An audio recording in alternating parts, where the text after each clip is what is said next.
By day, Elena Cruz was invisible. A single mom scrubbing floors at a tech giant's glass tower in New York, her dreams buried under bills and silence. But one night, as she pushed her cleaning cart into a boardroom, she discovered secret Japanese documents tied to a $1 billion merger.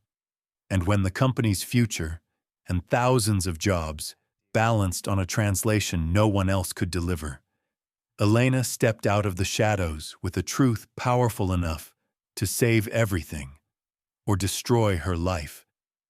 Where are you watching from? Comment your city or country below.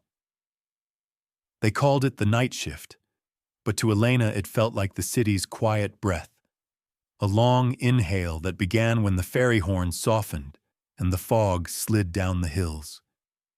She timed her walk to the bus by the rhythm of the crosswalk lights along Bryant, hiss of brakes, a paper cup rolling in the gutter, someone's radio leaking a love song through a cracked apartment window.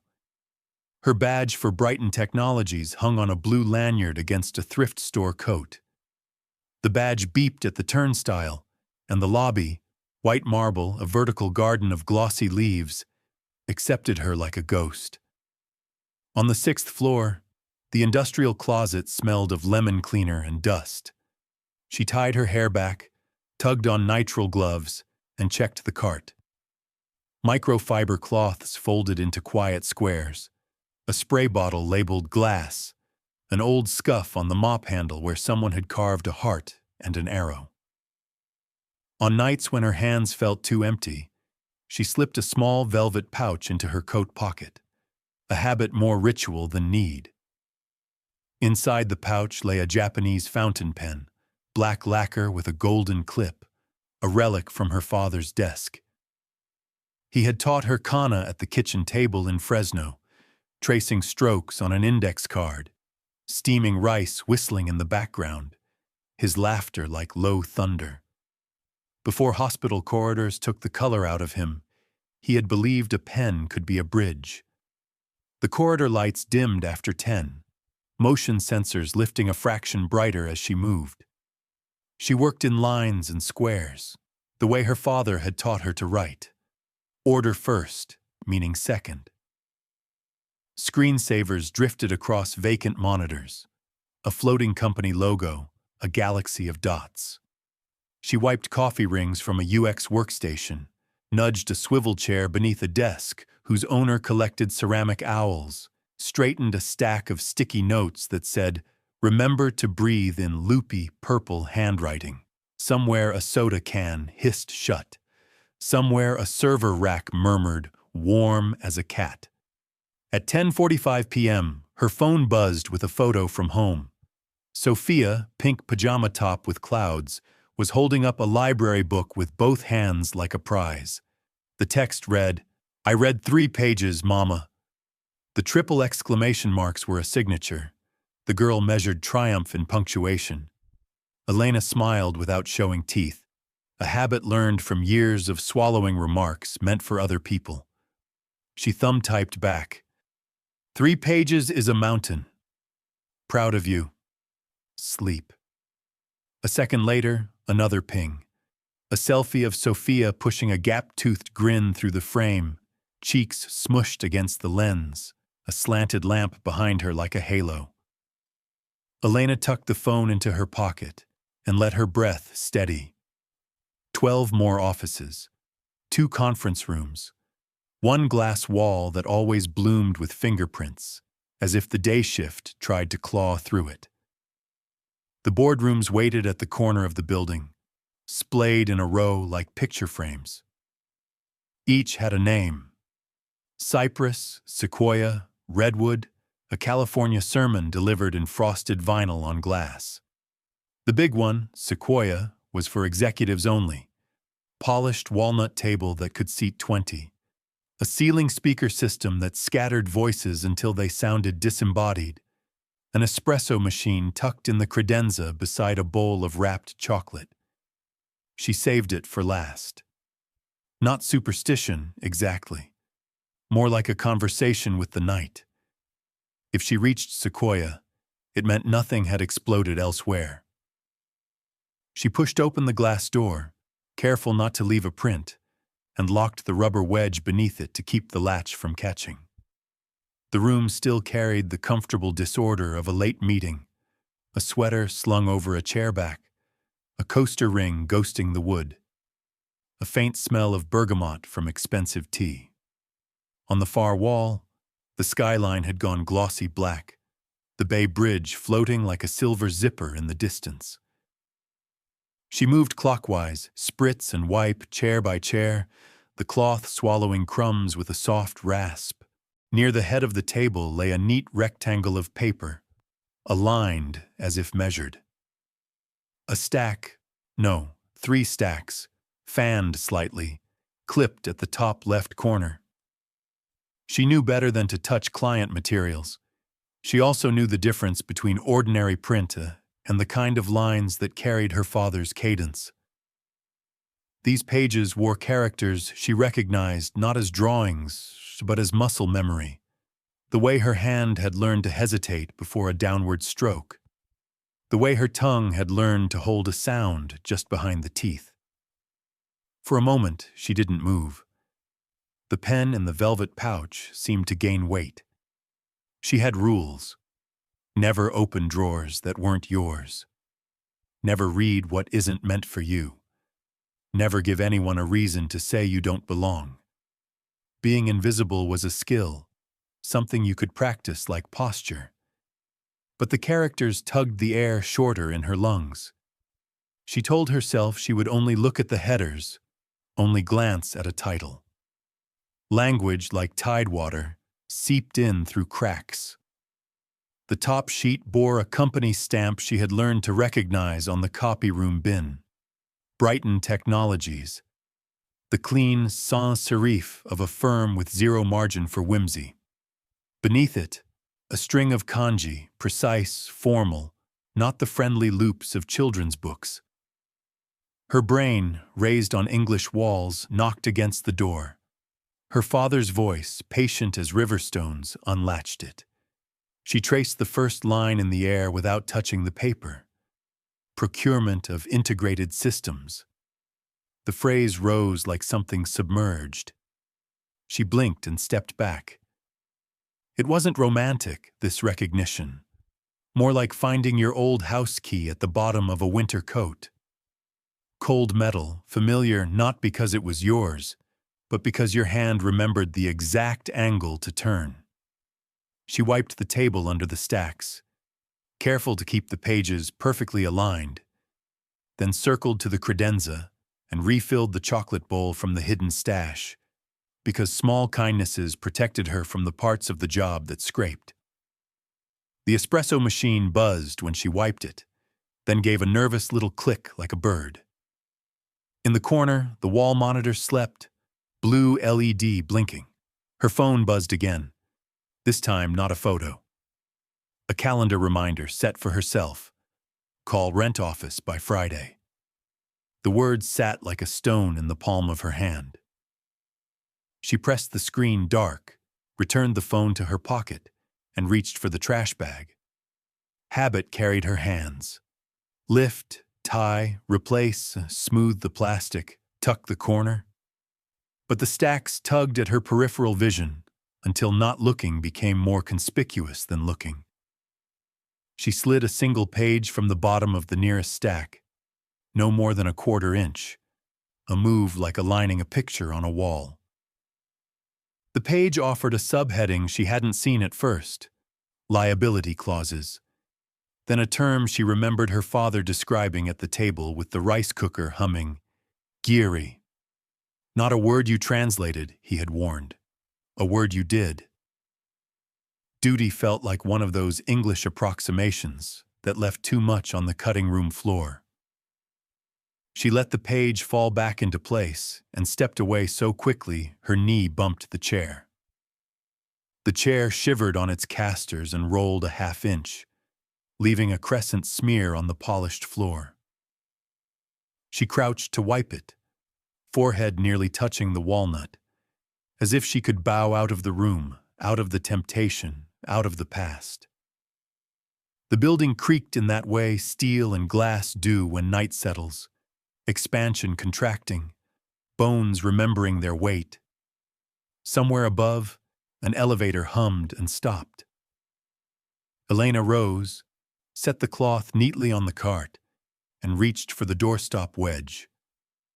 She paused, fingers on the rubber, eyes on the stack that had not asked to be seen. Back in the hallway, the motion lights brightened, then dimmed again, a tide pulling at her ankles.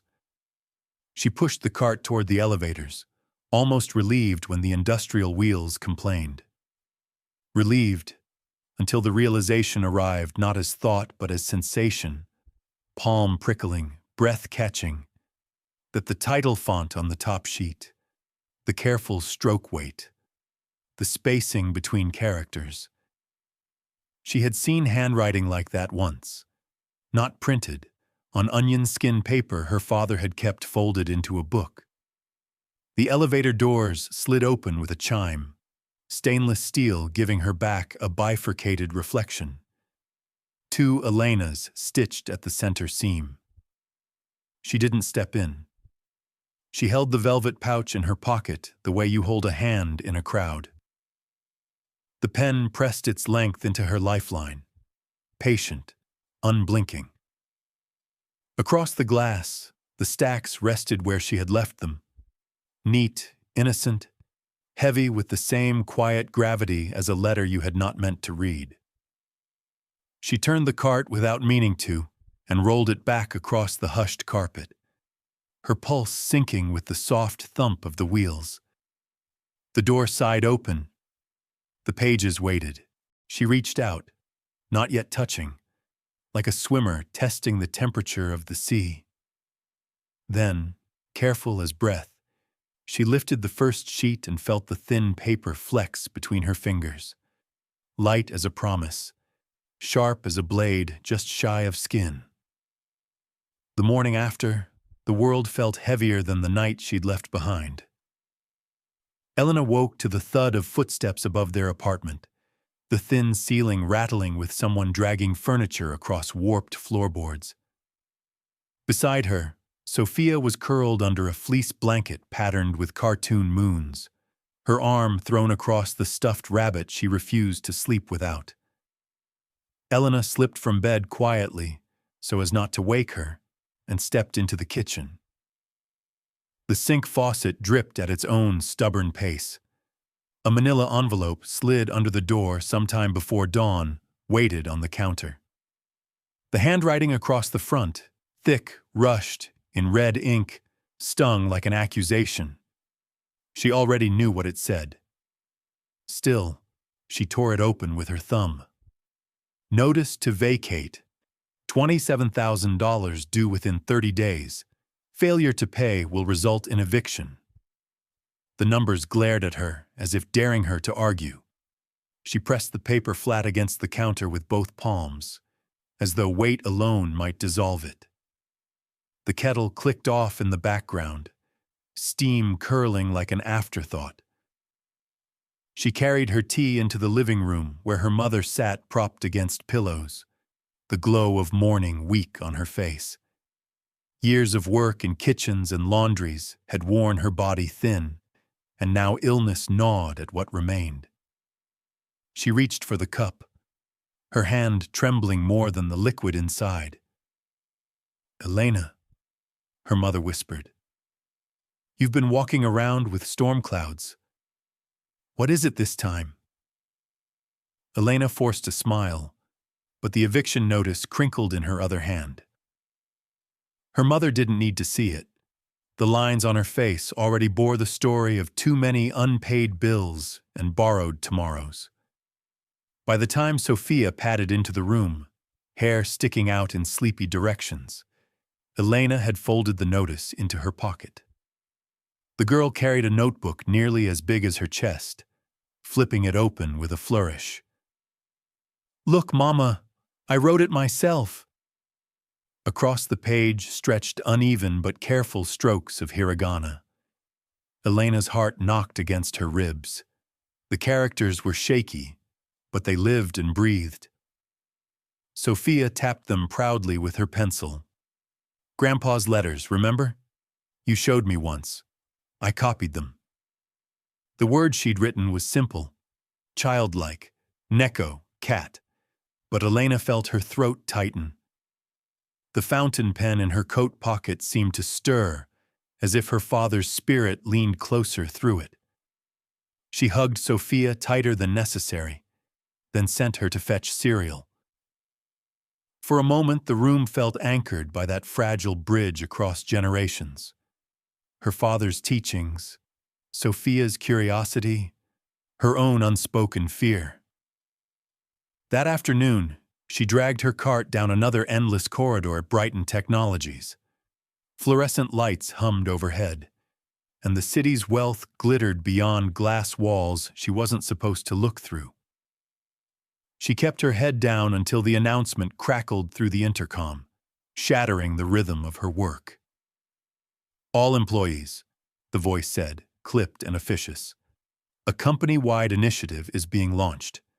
Brighton Technologies is offering a one-time $27,000 reward for anyone who can provide immediate, accurate translation of urgent Japanese trade documents."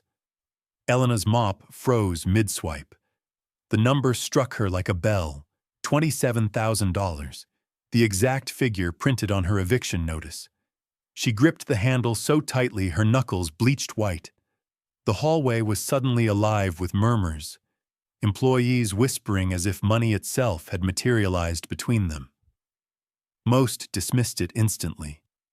Japanese was a skill few possessed, and the deadline was rumored to be impossible. But Elena heard something no one else did. The echo of her father's voice at a kitchen table guiding her hand. The weight of a pen that felt more like a promise than an object. The sight of Sophia's uneven strokes across notebook paper. She wheeled her cart forward, steps stiff, as if the floor beneath her were shifting into something dangerous and unknown. In her pocket, the eviction notice pressed against her thigh, folded and creased but alive with menace. In her memory, Japanese characters shimmered across the documents she had seen in the boardroom. The air in the building felt different now, thick with possibility and risk. She couldn't yet see the path ahead, but one truth burned clear. Survival had just been given a price tag. And she, invisible janitor, single mother, daughter of a man who believed language could bridge worlds, suddenly stood at its threshold. The conference floor buzzed like a hive, fluorescent light bouncing off glass walls as executives filed into the Sequoia boardroom. Elena wheeled her cart past the doorway, head bowed, but the atmosphere caught her attention, an unusual urgency, as if the building itself leaned in. Through the slit of the open door, she glimpsed laptops lined up, suits pressed sharp, voices low and clipped. Inside, the translation team sat at one end of the table, shoulders hunched, papers scattered. Their screens glowed with half-finished sentences, red corrections bleeding across the margins. The Japanese contract loomed on the projection screen, its characters sharp, uncompromising. A woman in a gray blazer attempted to explain, voice faltering. "The phrasing here, it doesn't align with industry terms. We can't reconcile the context." Across from her, Mr. Collins adjusted his tie with theatrical impatience. His eyes were small, cold marbles that found fault everywhere but in himself. "So let me get this straight," he said, each word clipped. "We've hired professionals, paid handsomely, and none of you can deliver a usable translation?" One of the linguists stammered about technical jargon, about cultural nuances that shifted meaning beyond direct words. Collins slammed his palm on the table. The sound ricocheted against the glass, making even the projector tremble. "This contract," he barked, "is the key to a multi-million-dollar merger. Do you understand that? We are hours away from finalizing with our Japanese partners, And you're telling me your expertise is useless. His glare swept the table, daring anyone to answer. Silence thickened. Elena slowed her cart, pretending to adjust her gloves while her ears drank in every word. Merger, Japanese partners, urgent documents. The pieces arranged themselves like an ominous puzzle. A younger associate tried again, flipping through pages. Sir, the issue isn't just vocabulary. These clauses, if misread, they imply restructuring at a massive scale. Collins sneered. Restructuring is our problem, not theirs.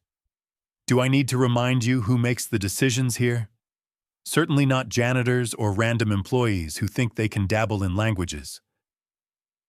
The sting of his words hit harder than he knew. Elena's grip on the mop handle tightened. Her invisibility was her armor, but tonight it felt like a shackle. She understood enough from those overheard fragments. Jobs, possibly thousands, balanced on how these documents were read. The meeting adjourned in frustration. Papers left in chaotic piles. Executives stormed out. Collins barking into his phone about contingency plans, about controlling the narrative. Elena lingered by the hallway window, the city lights stretching like veins into the dark. Her reflection in the glass looked foreign, eyes alert, mouth set. She thought of Sophia's uneven hiragana, of her mother's tired hands, of her father's belief that truth was carried in strokes of ink. Her heart hammered as she wheeled her cart closer to the abandoned table. No one looked her way. She was part of the furniture, background noise in uniform. The documents lay there, daring her to reach. With hands that trembled less than she expected, she slid a few sheets into the pocket beneath her cleaning rags. Just enough to test herself at home, to confirm whether her instincts were right. The door shut behind her with a muted click. Somewhere deep in the building, servers hummed, contracts waited, and futures balanced on words others had failed to decipher. Elena knew what she was about to do was reckless. Yet as she rolled her cart back into the dim corridor, one thought steadied her. Sometimes survival wasn't about silence. Sometimes it was about seeing what no one else dared to see. The apartment smelled faintly of boiled noodles, steam clouding the small kitchen window as Elena stirred the pot with one hand and kept her daughter's homework clear of the splatters with the other. The day's exhaustion pressed into her shoulders, but the papers hidden in her work bag pulled harder than gravity. Sophia sat cross-legged at the table, crayons scattered like fallen soldiers, her notebook open to another page of careful strokes. She pushed her hair back with a pink headband, tongue poking from the corner of her mouth as she copied a new character. "Mama, look! Hikari! Grandpa's word for light." She held up the page, proud and waiting. Elena's chest tightened. The strokes weren't perfect, but they carried weight. She reached for the Japanese fountain pen from its velvet pouch, tracing the word in the air above the page as her father once had, when the kitchen table in Fresno had been their classroom. The pen's lacquered body caught the lamplight, gleaming like a secret ready to be spoken aloud. She laid the company's documents across the table, smoothing the creases with the same care she used to soothe Sophia's hair. Line by line, she began to translate, whispering syllables under her breath. The language was rusty on her tongue, yet muscle memory pulled her forward, each clause unfolding with reluctant clarity. Her mother's voice drifted from the bedroom, thin but sharp. "I hear paper moving." "Elena, what are you doing?" "Homework," Elena replied quickly, but guilt thickened her throat. Her mother shuffled to the doorway, leaning against the frame, eyes narrowing at the spread of documents. "Elena," she said, quieter now, "your father, He lost everything because he thought truth would protect him. He believed too much in principles, not enough in survival. Are you ready to risk the same mistake? The words struck deep, stirring the memory of hospital hallways, of hushed conversations about bills they couldn't pay, of her father's dignity stripped down by power he couldn't fight. Elena looked back at her mother, then at Sophia, who had gone back to coloring the sun above her word for light. She whispered, almost to herself, maybe survival isn't just paying rent. Maybe it's making sure the ground doesn't fall out from under thousands of families. The noodles boiled over, hissing against the burner. She turned down the heat, drained the pot, and set the bowl in front of Sophia. But her eyes never left the papers. As the night deepened, the truth sharpened. Entire paragraphs in the company's official draft didn't match what lay before her. The translation currently circulating wasn't clumsy. It was deliberate. Key phrases had been altered, sentences softened into something palatable, hiding the shadow of what was really there. Mass layoffs disguised as restructuring. Her pen paused mid-stroke, ink blotting a corner of the page. For a long moment, the room seemed to still, the fridge hum, the radiator groan, even Sophia's humming as she ate. She understood then.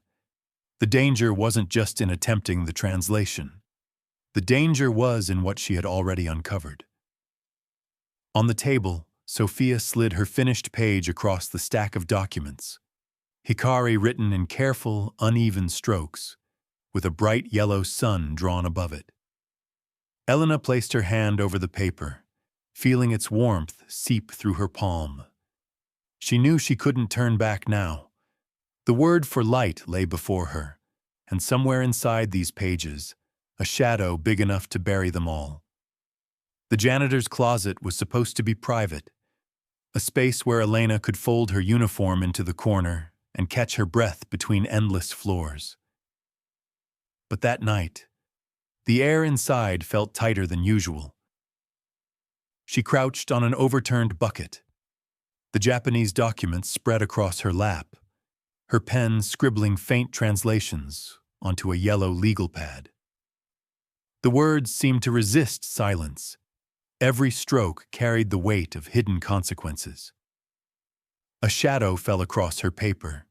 She startled, nearly dropping the pen. Maya, another janitor who shared the night shift, leaned against the doorframe, arms crossed. "What's that?" Maya's tone was casual, but her eyes lingered too long on the characters. "Nothing," Elena answered too quickly, folding the paper in half. "Just my daughter's schoolwork." Maya raised an eyebrow. Funny-looking homework. Didn't know second graders were writing contracts. She smirked, but suspicion flickered in her glance before she walked away, leaving the door half open. Elena's pulse raced. Word would spread. Maya loved to gossip, and once rumors ignited, they spread faster than bleach across tile. By the time Elena finished her shift, she already sensed eyes following her in the hallways. 2 days later, Collins himself appeared near the janitorial supply room. He rarely descended to this floor, but there he was, immaculate suit glinting under fluorescent light, smile thin as a blade. "I hear," he said smoothly, "someone on staff has a fascination with foreign paperwork." His gaze pinned her like an insect. "Careful, Ms. Cruz. Curiosity has a way of costing people their jobs." Elena lowered her eyes, pretending to focus on restocking soap dispensers. Every instinct told her not to respond. Collins lingered just long enough to let the threat settle before walking away, shoes clicking sharp against the tiles. That night at home, Elena pulled out her old laptop, desperate to save her progress. She scanned each page, careful to encrypt the files under a folder disguised as grocery lists. The glow of the screen lit Sophia's sleeping face on the couch, her small chest rising and falling, the word Hikari still taped to the wall above her drawings. Elena typed late into the night, translating paragraph after paragraph, until her eyes blurred. She saved the document and closed the lid. Relief carried her towards sleep, but when she opened the laptop the next morning, her breath caught. The folder was empty. Every single file had vanished, wiped clean as if they'd never existed. Her hand shook as she clicked through directories, then froze at what remained. A single document glowing on the desktop. She opened it, heart in her throat. Only one phrase stared back at her, written in harsh black characters. Jimero, samonaito quante wo shaiu. Stop or lose everything. The words pulsed on the screen like a warning siren, chilling her blood. Someone had breached her private space. Someone who knew exactly what she was doing. She slammed the laptop shut, clutching the velvet pouch with her father's pen inside. For the first time, the object didn't feel like a bridge. It felt like a target painted across her life. Elena looked over at Sophia, still sleeping soundly. The danger wasn't abstract anymore. It had stepped straight into their home. Elena's hands trembled as she reopened the laptop. The warning still glared from the screen, its black strokes stabbing into her chest. She wanted to throw the machine into the trash chute, pretend she'd never touched the documents. But the memory of Sophia's drawings taped to the wall. Hikari, light, anchored her. Her father's lessons stirred in her mind. He'd taught her how to tuck notes into the margins of books, how to hide copies under carbon paper, how to trust the quiet discipline of backup. With a shaky breath, she opened an old hard drive, one her father had given her before he died. Buried among folders labeled with dates, she found them. Ghost copies of her translations, auto-saved without her noticing. Relief swept through her like air after drowning. She whispered, "Gracias, Papa," and pressed her hand to the hard drive. Carefully, she compared her recovered translations against the company's official version. Each discrepancy sharpened the picture. Entire sections twisted to disguise sweeping layoffs, benefits gutted, pensions evaporating. But it wasn't just financial cruelty. Some clauses clashed with Japanese corporate values. Words warped into something dishonorable, violating the principle of giri, duty, and loyalty. To sign such terms would be seen as an insult. Her mind raced. This wasn't only about Brighton Technologies protecting profit. It was sabotage, a deliberate gamble to squeeze workers while misrepresenting cultural obligations to their partners overseas. If the deal collapsed, thousands of jobs across Ohio and beyond would hang in the balance. She thought of the workers she'd once met in the cafeteria, men with oil-stained hands, women with union pins on their jackets, people who laughed over microwaved leftovers but whispered about rumors of closures. They were waiting now, unaware that decisions about their lives rested in a stack of mistranslated papers. A buzz jolted her out of thought. Her phone lit with a message from an unknown number. "Submit that translation and your daughter pays the price." The room shrank around her. She checked the locks on the door twice, then 3 times. Her eyes darted to the couch, where Sophia sat cross-legged, coloring with her tongue poking out, humming to herself. She was oblivious to the storm gathering above them. Elena's pulse thundered. Someone had been watching her closely enough to know what she was working on, closely enough to know about Sophia. This wasn't office politics anymore. It was personal, ruthless. She pressed the laptop lid down and slid it under the couch, hiding it beneath cushions. The velvet pouch with her father's pen stayed clutched in her palm. For the first time, it didn't feel like a tool, but a weapon. A reminder that words themselves carried power sharp enough to cut. Elena sank into a chair, mind racing between terror and resolve. She could abandon everything, pretend she'd never seen those clauses, protect Sophia by retreating into silence. Or she could carry the truth forward, knowing the cost might reach her daughter. In the kitchen, the kettle clicked off. Steam hissed into the room, thin and white, like a ghost's warning.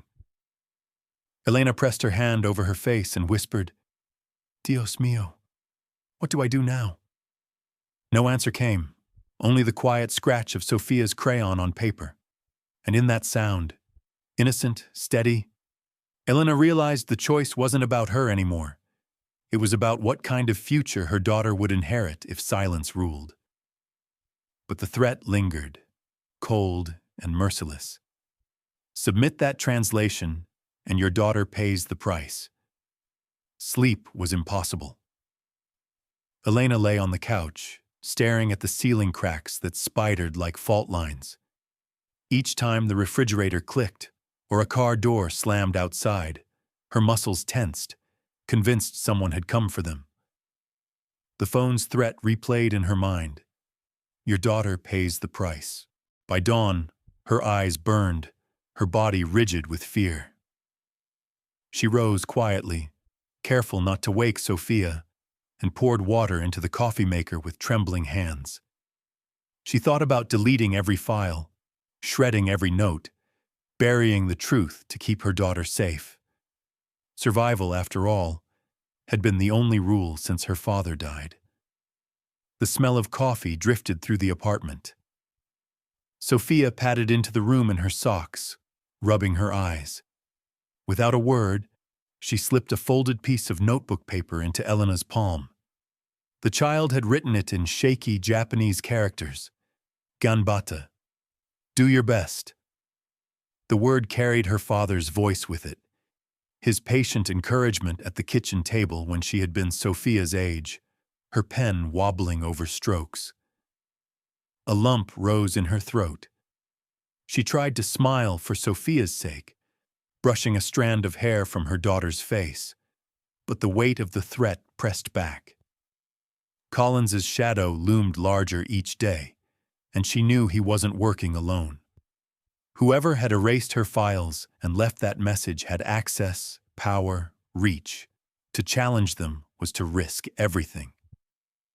That night, while Sophia slept with her stuffed rabbit tucked under her chin, Elena sat at the table with the documents spread before her. The lamp buzzed faintly, illuminating the ink marks she had made. Her mother's words whispered back, "Your father lost everything when he stood up to his boss." She pressed her hands flat against the table, whispering to herself, "If I stay silent, thousands of families will fall just like ours." Her chest tightened. Images tumbled in. Factories closing, workers with lunch pails walking out to unemployment, her father's tired face when dignity hadn't paid the bills. Could she bear to watch it happen again, knowing she had held the truth in her hands? Morning came too soon. Elena dressed Sophia for school, kissed her forehead, and lingered at the door longer than usual. Fear clung to her ribs, but so did resolve. She packed the translations into her bag, the fountain pen tucked inside like a talisman. That afternoon, Brighton Technologies prepared for its grand moment. The Sequoia boardroom gleamed, fresh water glasses lined up, a projector humming, executives gathering with restless energy. The Japanese delegation was already en route, and the contract lay waiting at the head of the table. In the corridor, Elena wheeled her cleaning cart past, her uniform pressed, her face unreadable. But inside, her heart pounded a single rhythm, truth or silence. And as Collins entered the room, his briefcase snapping shut around the falsified translation, She knew the hour had come. He would present the lies as fact, and if no one stopped him, the signatures would bind thousands of lives to ruin. Elena's hand brushed against the velvet pouch in her pocket.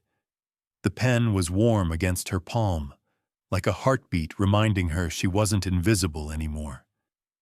The Sequoia boardroom shimmered under recessed lights, the polished walnut table reflecting nervous hands and stiff collars. Rows of bottled water stood like soldiers beside embossed notepads. At the far end, a translator's headset blinked green, waiting for words that had not yet been spoken. Elena paused just outside the door, smoothing the sleeves of her mother's old blazer. The fabric was frayed at the cuffs, but it carried the scent of lavender soap and quiet strength. Her cart stood abandoned in the hall. She wasn't here as a janitor. She was here as her father's daughter. Through the glass, she saw Collins at the head of the table, his smile thin and sharp. The Japanese executives sat poised, their expressions polite but guarded. A hush fell as Collins opened his briefcase, sliding the falsified translation into the center of the table with a flourish. "Gentlemen," he began, his voice syrupy with confidence, "Brighton Technologies is honored to finalize this agreement. Our translation reflects a partnership built on mutual prosperity." The projector hummed, throwing English clauses onto the wall. Phrases Elena knew were poisoned. Words twisted to hide layoffs, obligations bent into betrayal. Her stomach knotted. This was the moment. She pushed the door open. The sound was soft, but in the silence it echoed like a bell. Heads turned. Collins froze, surprise flickering into irritation. "Who do you think you are?" he snapped, stepping away from the table. "This meeting is private." Elena stepped forward, clutching the velvet pouch in her hand. Her voice shook at first, but steadied as it found rhythm. "I'm the one who cleaned this room while your lies sat in plain sight." Gasps rustled through the room. She set her papers down beside Collins's translation, aligning the edges with deliberate care. Then she uncapped her father's pen and began to read, syllable by syllable, in fluent Japanese. The words filled the room, resonant and precise. She explained each clause, pausing to clarify cultural weight. When she reached the passages on restructuring, she translated not just the words, but the dishonor embedded in them. The executive's expressions shifted. First surprise, then recognition. A few nodded, murmuring to one another. One leaned forward, pen tapping thoughtfully against his notepad. They understood. Collins's face flushed crimson. "This is absurd," he barked. "She's fabricating. She's a janitor, for God's sake. You can't take her seriously." But Elena didn't look at him. She kept her gaze steady on the delegation, her pen hovering over the page like a bridge between them. She spoke of Geary, of duty and trust, of contracts as living bonds rather than transactions. Her voice carried not authority of title, but the authority of truth. The CEO, seated 2 chairs down from Collins, raised a hand for silence. His eyes rested on Elena with curiosity, then slid toward the Japanese partners. "Is what she says accurate?" One of the senior delegates adjusted his glasses, eyes narrowing at Collins before turning back to Elena. In deliberate English, he replied, "Her translation honors the meaning. Yours dishonors us." The room stiffened. Collins stammered, sweat glistening at his temples, and Elena, heart pounding but shoulders square, realized she had stepped fully into the light.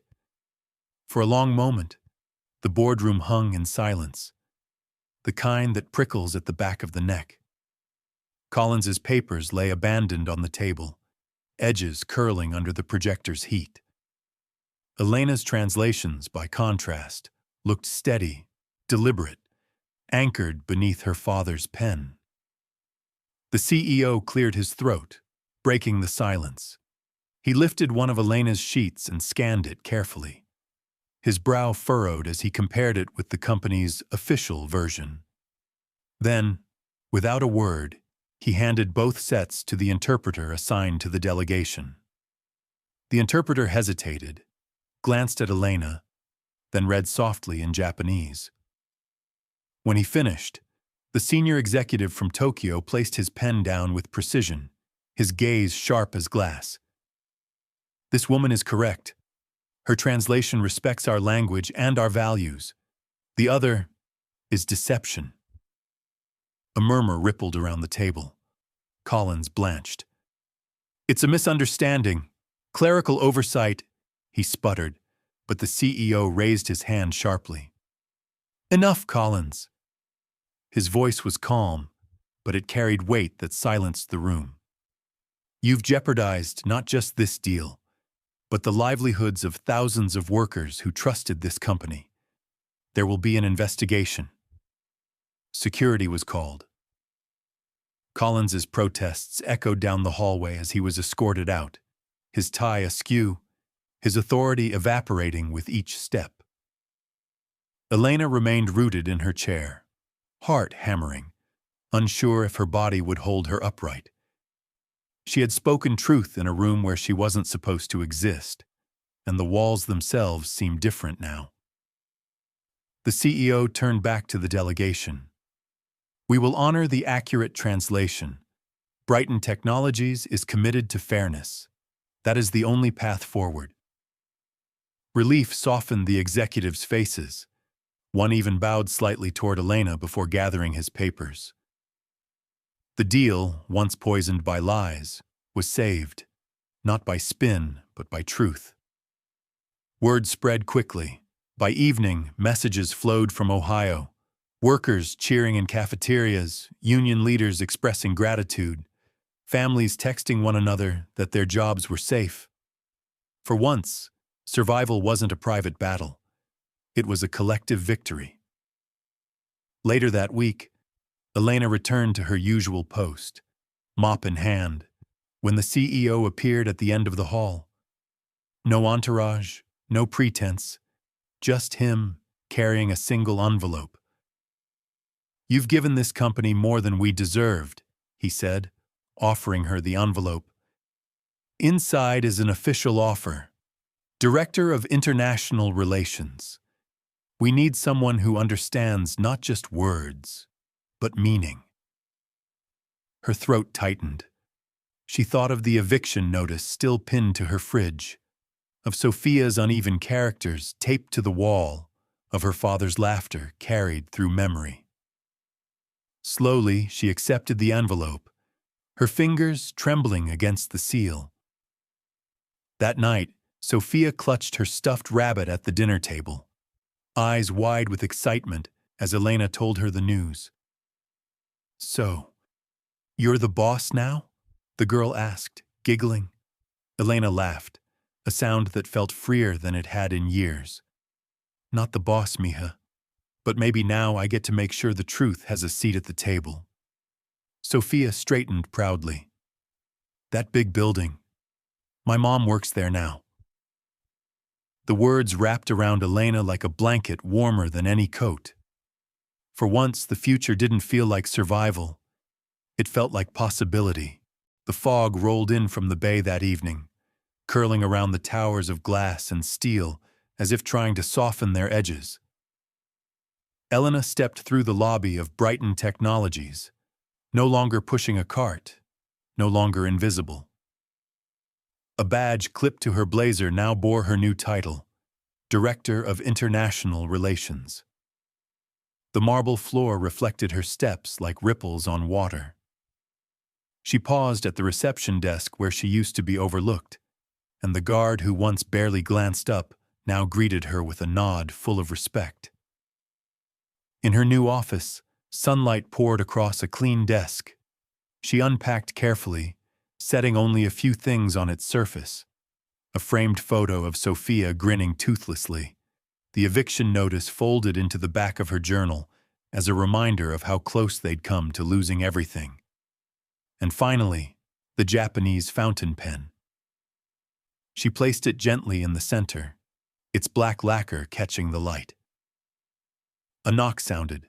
Sophia darted in, fresh from school, her backpack bouncing against her side. She ran straight into her mother's arms, wrapping herself around Elena's waist. "Mama, your office is huge," she said, spinning in a slow circle, her laughter filling the space. Elena smiled, brushing her daughter's hair back. "Not as big as the dreams you're going to chase, Sophia." On the corner of the desk lay the paper Sophia had written days before.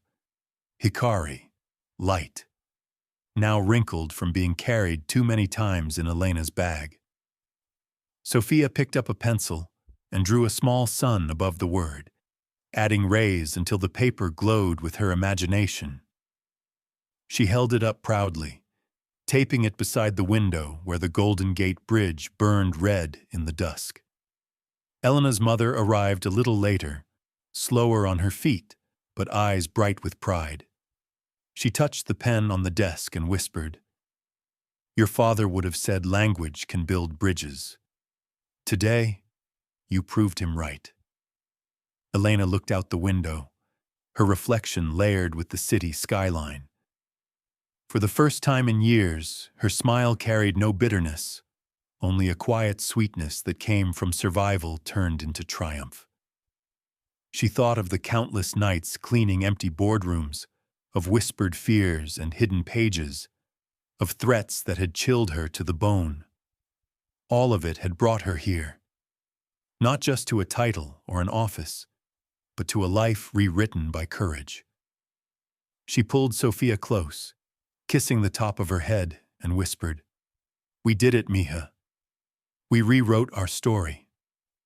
Outside, the sun dipped behind the bridge, casting the sky in molten gold. Inside, the pen gleamed against the desk, no longer a relic of the past, but a beacon pointing forward. For Elena Cruz, the invisible single mom who had once scrubbed floors no one noticed, the future finally shone with light.